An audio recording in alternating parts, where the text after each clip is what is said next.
for the young people to keep coming in here with offenses that have to do with shooting while you're on probation for a felony. You're shooting. Then you get out again and you violate again and you take off. So I can't give you a fourth shot. That you've had your shots. I'm going to find that you entered your pleas of true to counts 1 through 7 freely and voluntarily. Find those counts true. Good morning. You're Marcus Elim? And Mr. Elim was previously in court, pled true to counts 1 through 7 in a motion to revoke unadjudicated probation, on probation for burglary of a habitation. I've received an updated pre-sentence report. Has everyone had an opportunity to review that report? I do. Are there any additions or corrections to the report? No, nothing's been finished. And it was unagreed. Mr. Lewis, you may proceed. Judge, this is a situation where it's no doubt that Mr. Elim made several mistakes while he was on his probation, not following up on his obligations. After speaking with him, he's been in custody this length of time here. He is definitely, from what he's telling me, willing and wanting to comply with the court's orders, and feels as though he could successfully complete his probation given that opportunity. He understands that his mistakes, has definitely been costly and put him in this decision. He understands that's totally on top of him, and of course he would like to address the court as well as far as his plans for the future, Judge. All right, go ahead. Yes, ma'am. I'm sorry for my actions that I did when I was on probation. And if you really, I would like to start over, get life, live with my family, go back to work, help my mother died, give her bill, and everything else, you know. Okay. And Judge, I'm sorry. I was going to say, Judge, if I may, one of the biggest issues I explained and talked to Mr. Elim about was him not reporting like he was supposed to do over that span of time. And he expressed to me that at that time he was dealing with the death of his grandmother, as far as I think she was a big part of his support system. He does have, I've been in contact, several members of his family have contacted me about him, so he does have a support system that's there. I think she was a big part of it. And after she passed away, I think he kind of went astray at that point, my understanding, Judge. What is the status of the 5 new offenses that are alleged? Well, they should all be. What happened? So what was the deadly conduct from August of 2023? What was the outcome of the, or I guess I'm trying to figure out what happened on all of them. My understanding, Judge, is he has cases that are pending in misdemeanor court, but nothing here, Judge, that's been accepted as any additional. I mean, he pled true to the deadly conduct, discharging a firearm, from August 16th of 2023. Can you tell? I'm sorry, Judge, I didn't look him up after he pled through. I know. I just want to know if I want to know that. I want to know the evading, the failure to ID from February of this year. I want to know what the status of everything is.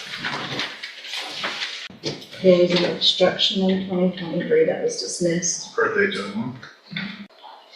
Just said unlikely to prove.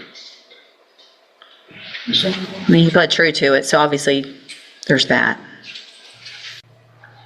All right, Ms. Malfino, what's the state's position? Judge, I'm kind of torn on him. Obviously, the concern is the length of time he absconded. I mean, it wasn't just a month or two. They looked for him for almost 2 years, a year and a half at least. And in that interim time period, regardless of them having been filed or accused or whatnot by the intake division, he has pled true to at least the court standard of having committed all of those new offenses while on probation. Although he has no felony convictions, it looks to me like you ordered him to ISF cognitive in 23. Mr. Lewis had made mention that he never went. I don't know if they didn't have a bed for him and eventually he timed out of that, or something happened and the new offenses came up and they would take him. I think when he had the prior MTRP, I don't know if it was at the new case or a prior MTRP, I'm not sure, but ISF was ordered, but at some point, I guess after he timed out or something because he was released from the jail. Do you have a record of that? He hasn't been. He wasn't able to due to pending legal issues at the time, and he was ordered to complete moral recognition therapy in lieu of, but he never. So it was the new offenses that were holding him up. Correct. You get an opportunity to be on probation for a burglary of a habitation, and I'm want to really make sure I've got this right.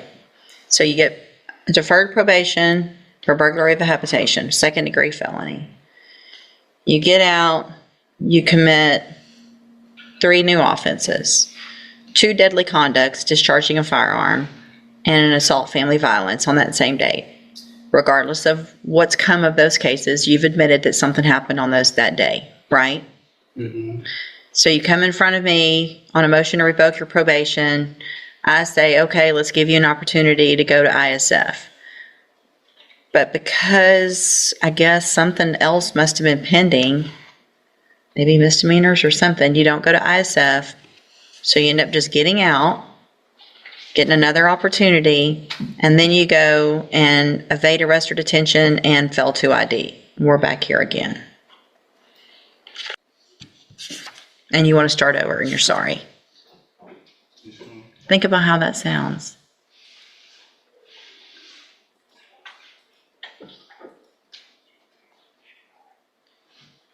And you just quit going for 2 years, a year and a half, year and 7 months. You just think you were going to get to be out and we were going to forget about you? You know, I mean, how old are you now? 23. 23. You started this when you were 19. Feel like you're not taking advantage and you're not growing up and making better decisions. And I think Ms. Vizes tried to work with him when he would show up to work with her. So, I mean, I don't object to revocation, Judge, and any opportunity that we've given him. I mean, I don't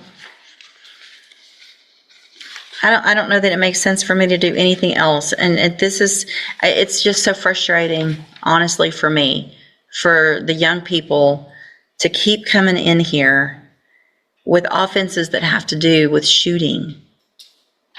While you're on probation for a felony, you're shooting. Then you get out again and you violate again and you take off. So I can't give you a 4th shot. That you've had your shots. I'm going to find that you entered your pleas of true to counts 1 through 7 freely and voluntarily. Find those counts true. Find sufficient evidence to find you guilty, and at this time find you guilty of burglary of a habitation. I'm going to sentence you to a term of 6 years in the institutional division of the Texas Department of Corrections. You will receive credit on that sentence for any time that you've been in custody that the law gives you the right to receive. I'm going to hand you the trial court certification that shows this was not an agreement. You need to sign that and you'll get a copy of it. You do have some rights to appeal. You can talk to Mr. Lewis about that. I'm also handing you a written admonishment regarding your ineligibility to possess a firearm or ammunition. Because of the judgment entered against you, you're ineligible under Texas law to possess a firearm or ammunition. Possession of a firearm or ammunition could lead to charges against you. Firearm is a legal term, and you should read the written admonishment I provide you to see what devices qualify as a firearm. If you have questions about the laws that make you ineligible to possess a firearm or ammunition, or about how long that lasts, you can talk to Mr. Lewis. Good luck to you. You can go back with the bailiff.